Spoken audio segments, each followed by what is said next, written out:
Good morning, everyone. Come on in, sit down. Like Cynthia says, Grandma Lois says the same thing. Come on in, sit down, get whatever you want to drink, and we're going to share a little time together. So, y'all just relax. I'm relaxed. And I got my little heater right here by me. I tell you what, it is so cold this morning that it's cold in my little apartment. So, I just turned my little heater on. And I got my coffee to warm me up. And this is January 20th, Tuesday, 2026. How you like my picture in back? This is the picture that James bought that I just love. He was going to put it in our living room over the big TV. It didn't happen, but I took a picture of it. So I can put it right on my TV. How you like that? I am getting more technical all the time. I keep learning new things nearly every day. So our verse today is 1 Thessalonians 5:11. And I probably have used it before because it's such a good one. So speak encouraging words to one another. Build up hope so you'll be together in this. No one left out. No one left behind. I know you're already doing this. Just keep on doing it. Well, that's what James and I do to each other because his shed, the other one he changed his mind to order. We canceled the other one, got it done with the help of Amazon, which I never did figure out exactly what we did, but it worked. That's what counts. So be kind one to another, encourage one another. That's what we try to do. James and I encourage each other all the time. He gets a little negative sometimes, but I try not to do that, but I do too. So anyway, this shed is his second one he ordered, is being delivered this morning. So FedEx is bringing it, and we got to thinking, how could we get that thing loaded in the truck, because you know it's going to weigh a ton, well, several hundred pounds probably, because it's a 10 by 12 instead of an 8 by 12. He wanted one bigger. So I said, honey, why don't you bring your truck over to the house, park it where they can put it in, and we'll put a sign on it. Put shed in truck, thank you. So that's what we did. Of course, he drove the truck over, and I went over and brought him home so he could have a vehicle to go out Sellersburg today. They're still doing things out at Sellersburg. They're going to put the shed out at Sellersburg, and I still haven't been out there. And I don't know if I want to go or not. You know, I'm just me here talking to y'all. But this picture was supposed to be hung in our living room over our big TV. And I just still love it, so I just using it today for a background. And I learned how, I Googled it, how to put all the pictures I've taken, that I put them on Amazon, and then I can put them, say, all my photos to my TV, and they come up, and I can go through them and pick out whatever I want. I had another one this morning, but I'll just be doing things, and then I don't have to worry about getting a strike against my YouTube channel. Do the best you can, Grandma. You ever talk to yourself? I talk to myself all the time. Sometimes I don't like the answers I get because I say, mm-mm-mm. So with the help of the Lord, I make it. And that's a fact, Jack, because, you know, life does get tough sometimes. But I feel good, and I'm waiting on my glasses still, and I don't know if I'm going to get them today or not. But thank God I can see through these. I can see you good. I can see real good through these.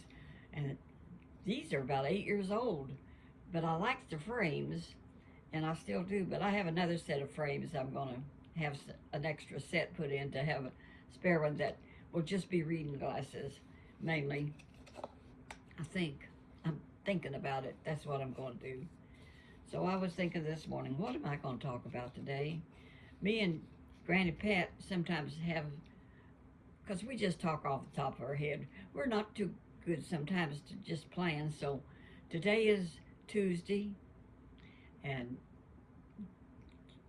Karen was, his secretary was off yesterday because it was Martin Luther King Day, and so she's in today, and they're catching up some things. I hope this phone don't ring while we're talking. because it's a bad interruption, but I don't want to turn it off because if it's my glasses, I for sure want to hear it, right? Right. But I'm going to bring you up to news on one of our watchers, the commenters, uh, that said he had surgery and it went well, and he was thanking all of you that was praying for him. He had something in his neck he had to have done, but he said it went good. So thank the Lord for that. And we're still praying for some of Kentucky Life with Debbie's people, like Mark, and we have ones that are praying for. And the Lord knows where you're at and who you are.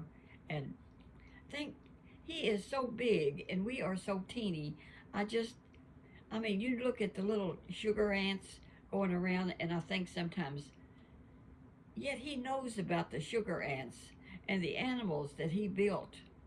And how does He keep track of all that? And the Bible says He knows the number of hairs on our head, and He probably knows the number of hairs in my wig.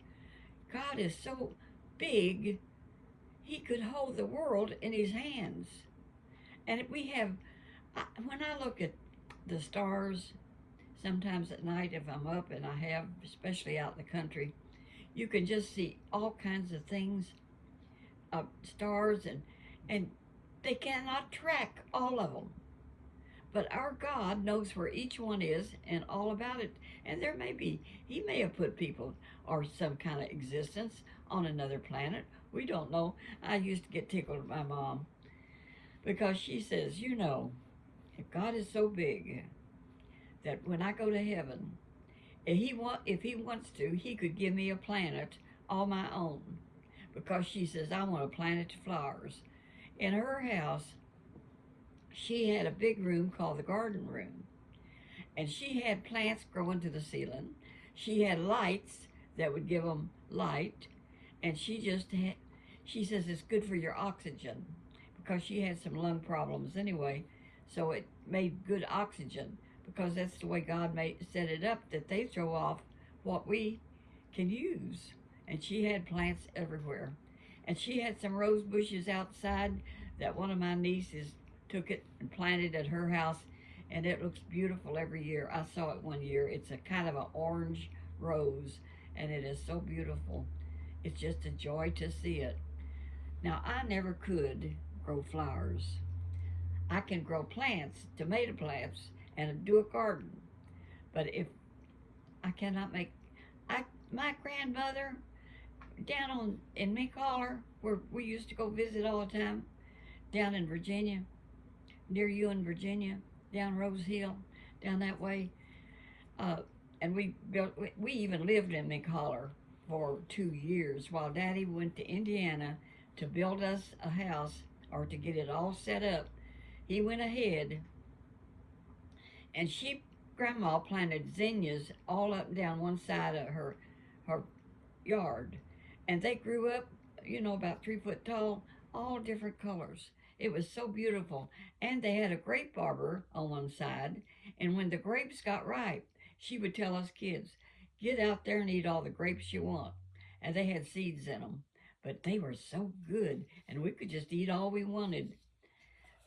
We had a creek running down front, and she had ducks, and the ducks lay the duck eggs in the creek before they start making a nest, because they don't make a nest near the creek. They travel away from the creek and make a nest.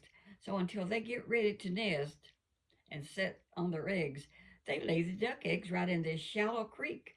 So used to, before breakfast, when we was down Grandma's, I had aunts that were my age. My grandma had like 12 kids, and she had a bunch of girls first, uh, 3 or 4, and then she had a bunch of boys, and then later on in life she had a girl my age and a girl my sister's age, Freddie and Virgie and Glennaby and Kay. They were all they were younger than me. Now Glennaby is dead, Kay is gone, and I just loved Kay. I didn't see her much after I grew up, but I used to call her after Buddy died, and she would just comfort me and talk on the phone.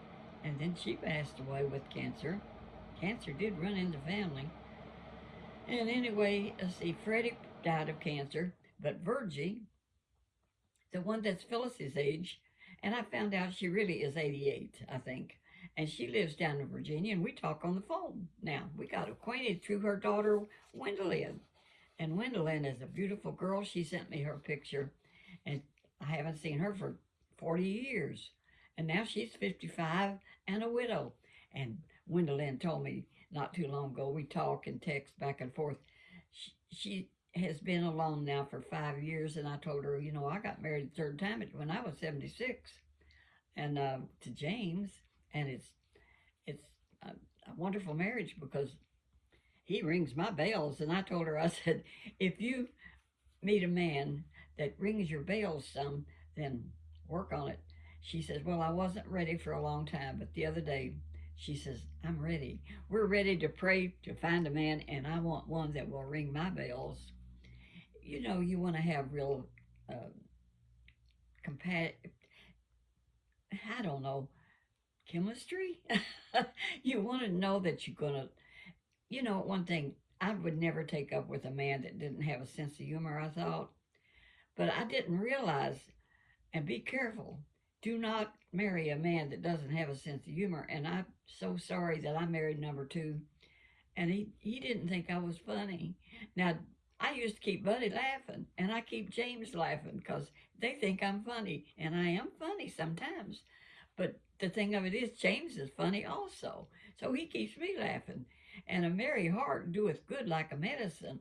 And I like humor and funny things, and there's a lot of things you can laugh at that we take life too seriously sometimes.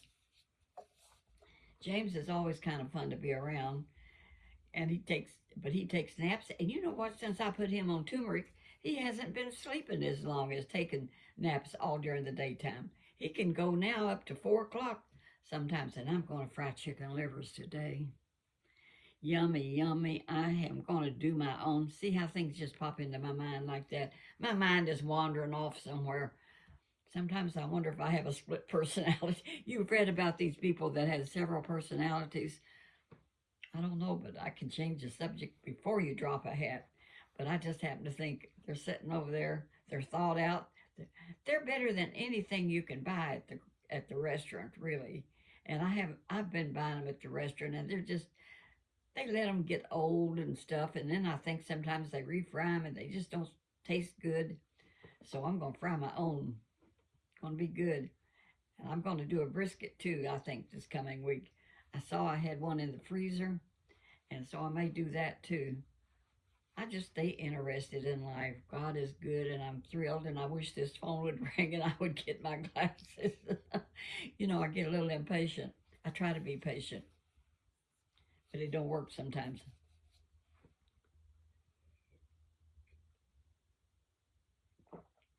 I'm just enjoying the tranquility of this water and these trees. We got a tree in our backyard at James's house. It's about that big, but it's got more limbs on it than that. And all the leaves are finally off the trees, and he still has more leaves to rake over at his house. So today he was going out to Sellersburg, and I hope his shed is in that truck when we get home this evening, because I'm over at my house, and then now it's getting up to, what time is it? Oh my goodness, it's 12 after 12. I'm going to go fry my livers. So I'll talk to you later and whenever. And y'all walk that path now where Jesus would be pleased with you. And I'll be seeing you soon. Bye-bye.